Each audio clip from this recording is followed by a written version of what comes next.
All right, it says, tomorrow march out against them. You will find them coming up through the ascent of Ziz at the end of the valley that opens into the wilderness of Jeruel. But you will not even need to fight.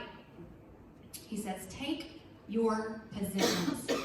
Then stand still and watch the Lord's victory. He is with you, O people of Judah and Jerusalem. Do not be afraid or discouraged. There it is again. Go out against them tomorrow, for the Lord is with you. That's exactly what he did. That's exactly what he did. So here's the thing. One of the things that we focus on in these verses right here, we often focus on the do not be afraid, do not be discouraged. I want you to see something else. 3 words. Take your position. I feel like this is something that we are forgetting. Yes, God is in control. Does he want us to roll over and give up? No. No, he does not. Does he want us to depend on him? Yes. Yes. He says, take your position. Guys, in order to stand and take your position, you have to know, you have to remember who God says that you are. Yeah. You have to remember who God says you are. Guys, we can't know who God says we are if we're not in this book. We can't know who God is, who God says he is, unless we are in this book.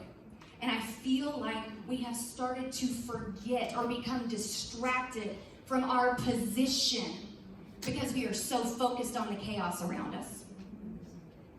Whether it's just in general in the world right now, or it's very specific things that are going on in our life. That is exactly what the enemy wants. He wants to distract us so that we can't take our position. Because in that position, we have confidence. We know who we are. We know whose we are. We know who's in control, right? Yeah. So when we are distracted by the chaos, it's near impossible to take up your position. He wants us to get up, and he wants us to keep moving. He wants us to keep doing the next right thing. We don't have to have all the answers, but we can make the choice to do the next right thing. And that's exactly what King Jehoshaphat does. So he chooses obedience. It says, early the next morning, the armies of Judah went out into the wilderness of Tekoa. On the way, Jehoshaphat stopped and said, listen to me, all you people of Judah and Jerusalem. Believe in the Lord your God, and you will be able to stand firm. Believe in his prophets, and you will succeed.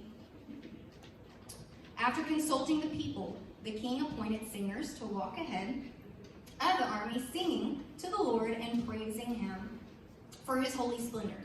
This is what they sang. Before we get to the lyrics, can we talk about the singers for a minute? I'm wondering how they were feeling. No, you go first.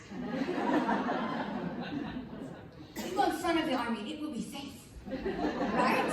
You know, can you imagine the singers like, they'd be hitting some real high notes, I would be. Just saying. Okay? So they send out the worshipers before the battle. Your W stands for what? Worship. Your W stands for, yes, Lord. Is it like too, or is it just me? I don't know if I should be excited or scared. I feel like I'm standing at the ground while Moses is up there with the glory. Don't be afraid. Okay.